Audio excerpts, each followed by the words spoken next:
yang saya hormati, Assalamualaikum warahmatullahi wabarakatuh. Orang gila je yang hanya bercakap, maknanya tak ada. Apakah tujuan mereka?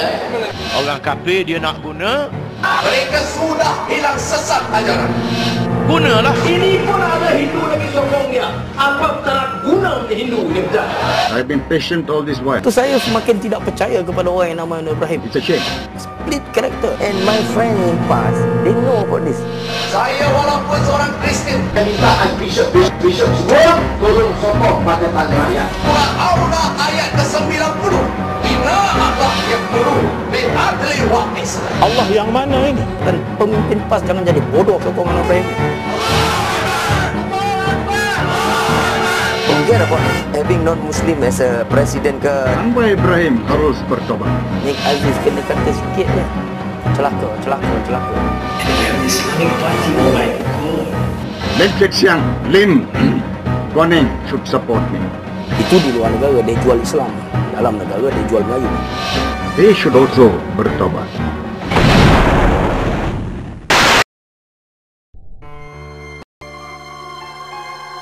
Jadi tak boleh nantikan sejak awal berjajah bila berapa target dia ialah untuk memastikan ada di kalangan orang-orang lain dan begitu.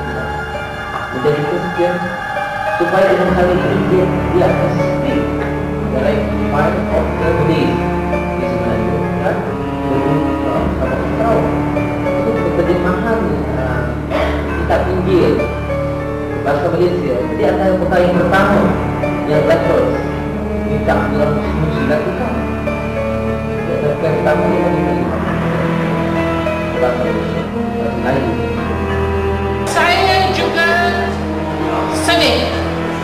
Apa sebab di Malaysia, di bawah kerajaan Barisan Nasional, kita tidak boleh menggunakan perkataan atau terminologi Allah. This is a Malay Muslim based country. Itulah cara bagaimana Barisan Nasional akan pecah belah rakyat kita. Kalimah ini boleh disalahgunakan oleh Darul Katolik untuk menyelewengkan agama Islam di Malaysia.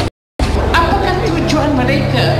Wajib bagi saya menyatakan pendirian saya bahawa saya amat terkilat dan amat tidak bersetuju dengan langkah sedemikian. Kerana isu ini isu asas pokok yang paling besar dalam agama. Kita orang Melayu sebut juga Allah, tetapi tak tahu makna dia. The word Lord itu dia tukar Allah. Masih itu tak ada mana fatwa kita. Di manakah letaknya nilai seorang bekas pejuang bahasa Melayu, Presiden Angkatan Belia Islam Malaysia Habib dan Presiden Pertubuhan Kebangsaan Pelajar Islam Malaysia PKPIM ketika Irene Fernandez mempersendakan agama Islam?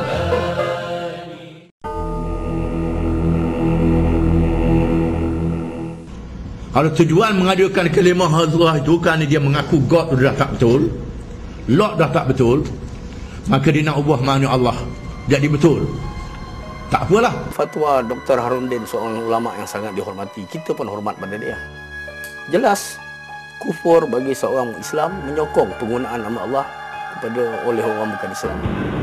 Sesungguhnya kata Allah, kufurlah orang-orang yang mengatakan Tuhan itu ada tiga. And yang lawan ini not very religious anyway. Saya bukan pembuat fatwa, tapi berdasarkan kepada seorang ilmuwan yang statement dia keluar dalam soal apa dibaca oleh semua orang, takkan kita tak faham? Itu jelas dalam Islam dan ratusan ayat lagi yang merujuk kepada Allah Ahad ini. Maka orang Islam sepatutnya tidak ada keraguan pada dirinya. Inilah Allah yang kita sembah dan tidak boleh kita benarkan ataupun kita katakan boleh digunakan pada mana-mana agama untuk menggunakan perkataan Allah. Perkataan Allah pun gaduh. Satu ketika Nik Aziz kata boleh, satu ketika tak boleh. Kita boleh sekat orang-orang yang tidak Islam ni daripada mengguna perkataan Allah, pada benda tu harus minta tapi salah guna. Salah guna pada orang Melayu, orang Islam. Jangan sana untuk Allah, sini untuk Allah juga. Apa arti kita bercakap suatu kalimah tetapi tak ada makna? Orang gila je yang hanya bercakap, maknanya tak ada. Kenapa nama Tuhan Kristian ni, Jesus, di semua tempat lain kecuali dalam bahasa Melayu? Kenapa you nak guna nama Allah hanya untuk versi Melayu untuk orang Melayu? There must be something wrong. Kalau kita lihat dalam kamus Dewan misalnya, perkataan Lord atau perkataan God, terjemahannya sudah ada, iaitu Tuhan.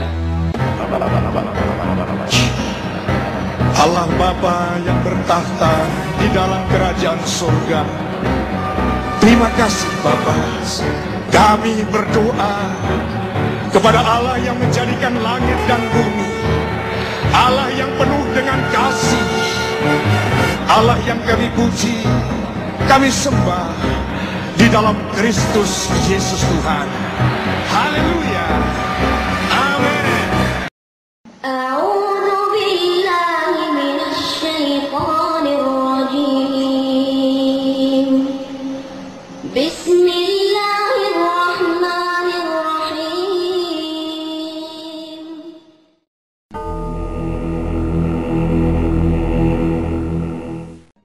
Penghinaan terhadap institusi Islam dan syiarnya termasuklah menghalalkan perbuatan mensyirikkan kalimah Allah. Ini cerita saja.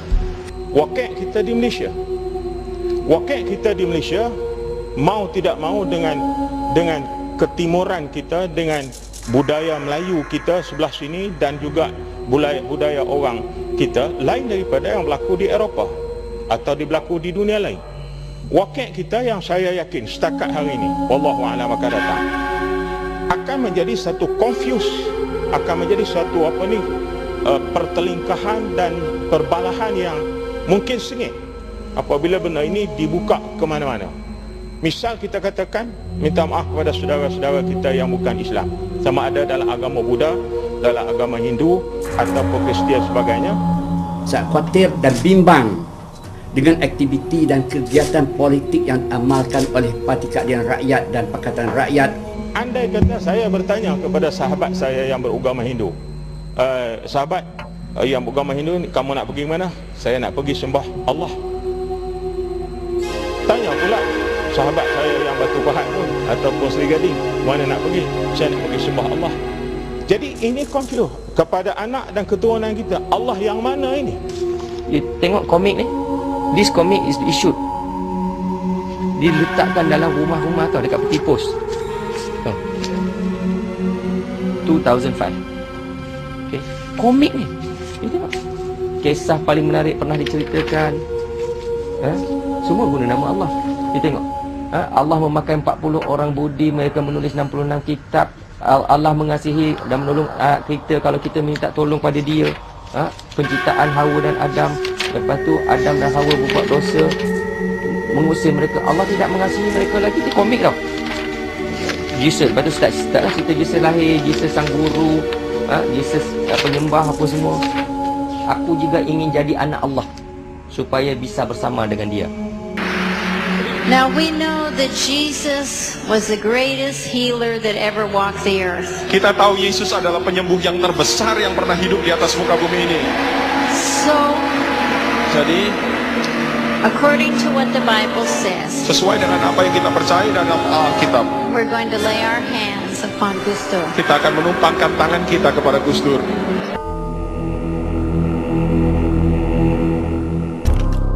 Tujuan UMNO yang pertama ialah nak uji supaya PAS bergaduh dengan DAP dalam kes ini.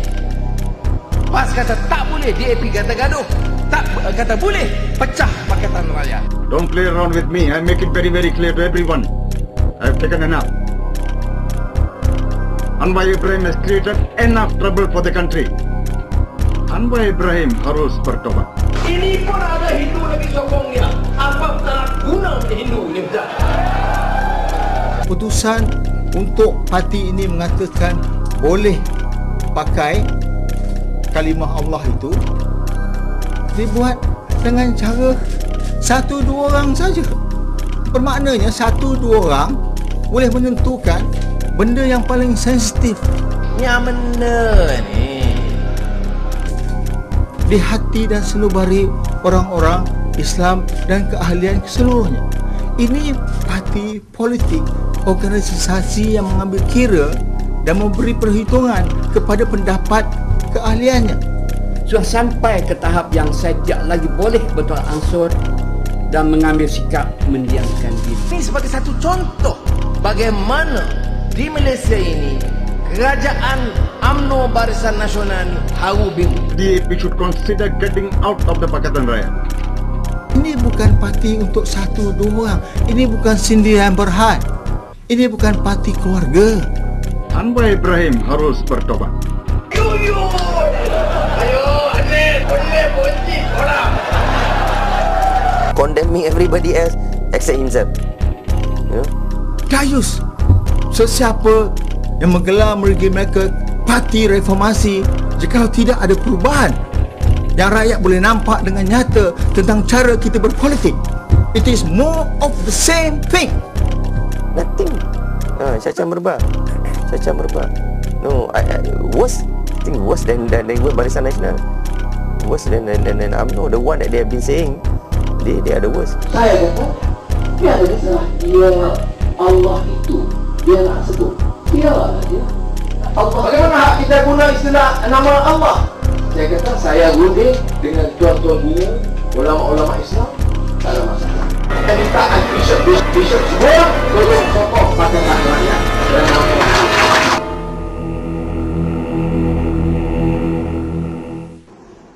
Kita Islam dengan Islam Allahnya, Kristian dengan Jesus Christ, God dengan Lordnya. Kriteria yang paling utama dalam Islam, Allah ini bukan Allah yang dipahami sebagai Allah yang ada anak, Allah yang ada sekutu. Tapi Allah yang kita fahami ini tertera kriterianya, sifat asasinya dalam satu surah, nama dia Suratul Ikhlas, surah yang nombor 112. Bismillahirrahmanirrahim. Qul huwallahu ahad, Allahus samad, lam yalid wa lam yulad wa lam yakul lahu kufuwan ahad.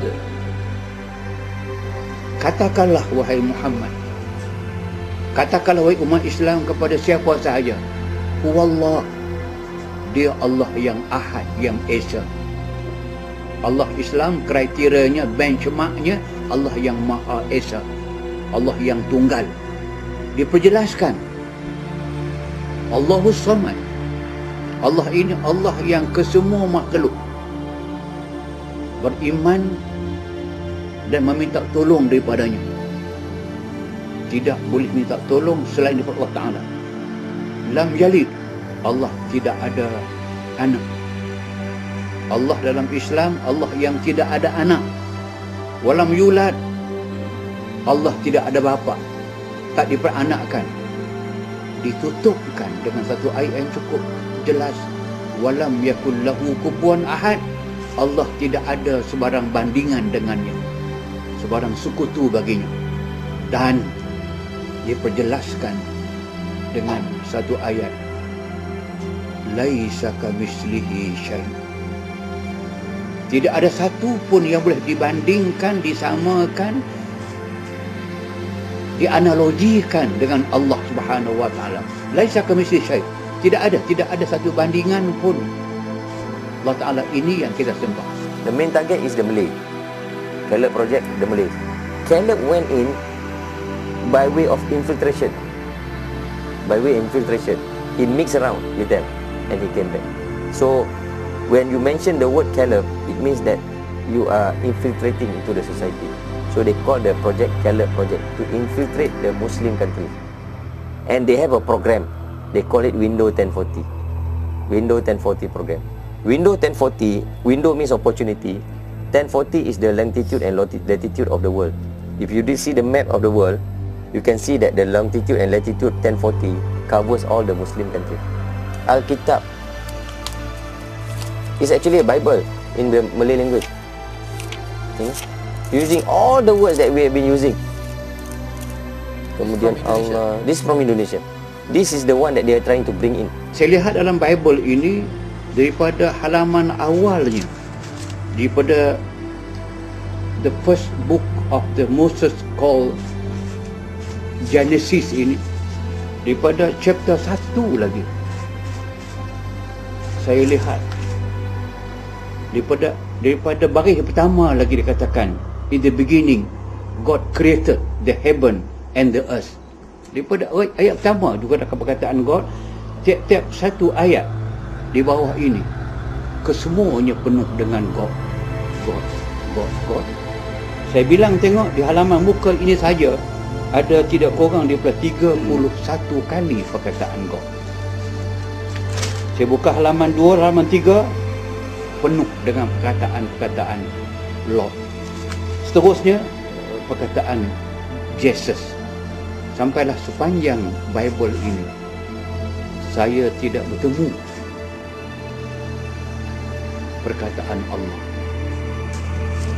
Anda bukalah Quran yang seperti ini, yang ada color, sebab kita sengaja buat bahawa ada Allah Ta'ala, Allah sahaja di tanda merah.